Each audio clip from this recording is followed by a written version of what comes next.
What is going on, everybody? WeedleTwineedle here, and we are back again with an Ultra Sun and Ultra Moon Wi-Fi battle, and this one's going to be an underused tier battle against Fernadez, a person I battle off my Discord server. Now, as you can see by my opponent's team, he's packing a Shofu squad that he used on a Showdown Live, and Shofu complained on Twitter a few weeks ago. He's like, man, getting close Wi-Fi battles is really hard when he uses a team like this. Like, no shit, boy, you're using triple belly drummers. Of course the battles are going to be one-sided. Hello? Now, I'm using a pretty fun team. I actually have a pretty good matchup in this battle, not gonna lie. Let's hop into this battle against Fernadez. By the way, guys, if you are enjoying my Ultra Sun and Ultra Moon Wi-Fi battle content and really want to support my channel, I would appreciate it if you hit the like button, as it's much appreciated and it really helps out my channel's growth. So if you want to see my channel grow, be sure to hit the like button. So on the first turn, I leave with my Cappuccino, my Chinchino, my Cincino, my Cinchino. I don't know how to pronounce this Pokemon's name. You can let me know the official pronunciation in the comments below. I just know there's a Chino in the name because I named it Cappuccino, because like it helps remind me of like the pronunciation of the mine's name, which is why I named it Cappuccino. Plus it's like really white, like the cream they put in cappuccinos, like iced cappuccinos and stuff. So I don't know. I figured the name would work out. I'm like a white girl low key, so that's how I know this information. So go for Rock Blast. My opponent was smart enough to switch out because he realizes that Aurora will definitely die to a Rock Blast. And I also have the skill link so I can skillfully flinch my opponent with the King's Rock. I do believe it's like a 40% chance to flinch your opponent with King's Rock plus skill link, so it's pretty ridiculous. My opponent, of course, is going to start the outplaying on turn 2. Go for the Aurora Veil with his Alone Sand Slash. I bring in my Rotom Heat because I want to incinerate this thing with an Overheat, essentially, and Rotom is one of my favorite nicknames for Rotom, by the way.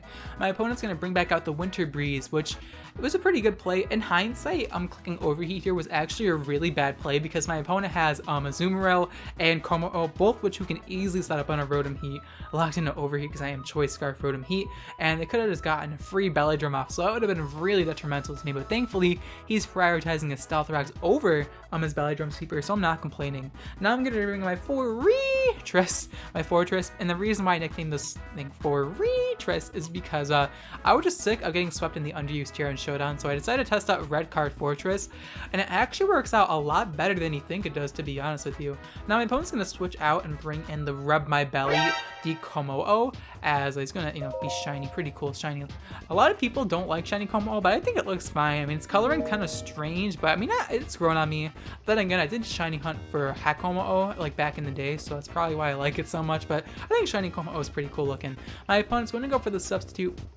Like I said, I do have Red Card on my Fortress, so it's not a big deal unless he specs, but considering he has Aurora Veil and plus 2 Belly Drummers, I'm going to assume that Como is also a Belly Drummer, just because my opponent wants to outplay me with the most skills humanly possible. So he's going to go for the sub, going to go for the Belly Drum. He probably has Overcoat as his ability so he doesn't get buffeted by the hail, though I could be wrong. He might have Soundproof or like Hyper Voice from Sylveon or something, but either way, he's going to get +6 attack, then activate his Slack Berry. Very scary, but I'm just going to keep stacking up hazards because like I said before, I do have the Red Card, and it works out with Fortress because I have both Stealth Rocks and Spikes. Your opponent tries to hit you and they're forced into taking more entry hazard damage, or they try to set it up on you because Fortress is pretty decent setup fodder because it really doesn't do that much damage. Drain Punch does not knock me out, thankfully. If he had close combat though, I was gone, but thankfully he only has Drain Punch. He's gonna get all of his health back, but worry not, we do have the Red Card, so see ya! And now my opponent is forced to bring a Manectric. Of course it's Manectric out of all Pokemon, because what I do go for this turn, because I know he's going to be forced out because he's going to attack me most likely, I was going to go for Volt Switch and we give Manectric a free Lightning Rod. So I'm like, ooh, wow, dude, that's pretty unlucky, but I mean, I guess I was pretty much asking for it since it is a random switch-in. My opponent is going to Mega Evolve here with this Manectric, and my Fortress is pretty much useless, but we were able to prevent Como from body bagging me, so I'm pretty sure Fortress did its job reasonably well. We set up the hazards, and I think my opponent's Rapid Spinner is Alone Sand Slash, so he's going to have to take the hazard damage to even spin away the entry hazards anyways, so it's not really a big deal. He's just going to Flamethrower and knock out my Fortress, but that's fine because Fortress did work in this game, not gonna lie. Good job, Fortress, and the Aurora Veil is going to wear off, which is phenomenal for me as I could bring in my Rotom Heat. I am Choice Scarf Rotom Heat, so I can just go for Scarf Overheat here, knock out this Manectric pretty easily as my opponent realizes that He's going to pull a switch into Aurora's here, probably as Death Fodder to reapply the hail, so he can bring back in a Lone Sandslash, set up Aurora Veil as well. I was going to bring in Omega Sceptile on the Omega Manectric, but then I realized he would just stack off Aurora's, then bring in a Lone Sandslash, outspeed me, then threaten me out with an Icicle Crash, and I'd be forced out, or I could just try and force the 50-50, but Overheat is going to knock out the Aurora's, thankfully, and my opponent could bring in the Belly Drummer at this point, but I'm pretty sure he's going to prioritize Aurora Veil over Belly Drumming, though I could be wrong. If he brings in a Belly Drummer, that would have been pretty bad thinking about it, but he brings in a Lone Sandslash, thankfully, which is pretty cool.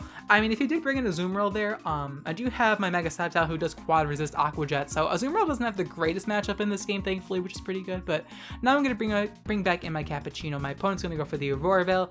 I pretty much brought in my Cinccino as Death Fodder, essentially, because it doesn't really do that much. I could go for the Skillful King's Rock Flinches, but I mean, it's not really going to do that much in this game because everything has priority. And my opponent does have the Rapid Spin on the Lone Sandslash, so he's going to remove all of the entry hazards, which is fine. He's just wasting Aurora Veil turn, so I'm not complaining. And I actually just go for Encore, just anticipating him to want to stay in. I also want to reveal Encore to make my opponent less inclined to set up with his Pokemon, so I'm going to go for Encore, as it's going to work out for me because he's locking the Rapid Spin now, and I know he's going to be forced to switch into one of his sweepers here. I'm pretty sure he's going to pick Azumarill or Komao. He's going to switch into the Rub My Belly here, the Linoon, as I know he's definitely going to switch into one of his Belly Drummers. So I'm going to double switch and bring in my Lip Service. And this Pokemon has a phenomenal matchup in this game because this Bruxish set was a set I made for RU, but I decided to bring it in the underused here for fun. I basically gave this thing a Z move because its speed set's pretty lackluster, so I gave this thing a dazzling ability with a Z move that will increase my speed by 2 stages, so nothing can revenge kill me with priority, and I also have Sword Stance. I can also steal stat boost like Ballet Drum. I have Z Snatch on this Bruxish. I also have Psychic Fangs to bite through the Aurora Veil as well. My opponent's gonna go for Ballet Drum. I'm gonna snatch his Belly Drum away from him. Again, lower my health to a half, which is not really a big deal because we do have the dazzling ability, so priority does not matter. As my opponent's going to quickly realize here, gonna go for the extreme speed, we are going to be immune thanks to dazzling. And now we're at +6 attack, gonna go for the Psychic Fang, bite through that veil. So it's like I pulled some Giraffe League level counter teaming in this game, but well, I don't know what, I am not complaining. I was just sick of getting body bagged by sweepers in the underused tier, so I decided to run like an anti-sweeper with Fortress, and then I had like a Snatch Bruxish because it's a set I really wanted to test out on Wi-Fi. I used it a few times on Showdown, but I never actually stole Stat Boost, but I did actually use the Speed Boost to my advantage. Gonna go for Stab Psychic Fangs here, knock out the Manectric at +5 attack because he did intimidate me. Down goes an Ogre, the Mega Manectric. Now my opponent's gonna bring in Rub My Belly here, the Azumarill. And I highly doubt Azumarill can tank a +5 Psychic Fangs after the Aurora Veil was bitten through with Bruxish, my Lip Service. So Psychic Fang is gonna knock out the Rub My Belly number 2. Down goes Azu, and my opponent's gonna bring in Rub My Belly again, the freaking Komao. And yes, guys, this is a Bruxish sweep, but look, I know some guys don't like when I pose one-sided games, but since my opponent used such a cheesy-ass team like Triple Belly Drum, my opponent deserves this, okay? If you're gonna bring this team to a fun Wi-Fi battle, you're probably an awful person IRL and should probably get some mental help. But I'm just joking. But man, if you think that winning with Triple Belly Drum takes any skill, you are definitely in the wrong. Gonna go for Psychic Fangs here, and a Lone Sandslash is going to go down. Don't ask me why I have Ice Fang over a Water Stab. I don't really know what I was thinking, but down goes a Lone Sandslash to the Psychic Fangs, and we're able to defeat my opponent with a very snowbally 5-0 victory. No weakness policy, Weedle. Shitty video, disliked, unsubbed, resub to Shofu, GG. But look, I had Z-Snatch Bruxish, okay? Red card for retrests. Like, come on, guys. Do you really need weakness policy every game? Like, no, you don't. I actually body bagged this dude, and I don't know what? He deserves it using a triple Belly Drum Veil team. Just that triggers me. But I hope you guys enjoyed this Wi-Fi battle against Fernadez. Sorry I had to do it to you, buddy, but look, it's not like I could not post this battle. When you flex on a skillful Aurora Veil team, you have to showcase it, man. So if you are offended by this, you shouldn't have brought such a cheesy-ass team to a fun underused battle. If you guys did enjoy this underused battle and really want to support my channel, I would appreciate it if you hit the like button, as it's always appreciated and it really helps out my channel a lot more than you think it does. Anyways, the question of the day is going to be, which team archetype is your least favorite to play against? Now, what I mean by this is, like, do you hate facing against Trick Room teams, stall teams, hyper offensive, like balanced bulky teams, like Aurora Veil, Webs. Let me know in the comments down below which kind of team archetype is your least favorite to play against and why. Now, me personally, I would have to say that Sticky Web / Aurora Veil is probably up there because they take such, like it's such a little skill. You set up Aurora Veil, you bring in your sweeper, and you either win the game or you lose. Like, I don't know, man. It's very like one-dimensional playstyle, and that's why I don't really like to bring it. I like using dual screens, but it's mainly because of weakness policy, because when you have dual screens, you can easily activate weakness policy without much of a repercussion. But yeah, I don't really like Aurora Veil or Sticky Web because, like I said, they're one-dimensional, very brainless, and games don't really last that long, so I really can't get my 10-minute ad revenue, so it's rather unfortunate. But in this game, the Aurora Veil user got snatched. Like, he got his weave snatched, dude. That was amazing. That got me so hyped, though. Like, I don't normally say that cancer's word, but this battle got me hyped. But yeah, let me know in the comments down below which archetype of a team, or which team archetype is your least favorite to play against in general.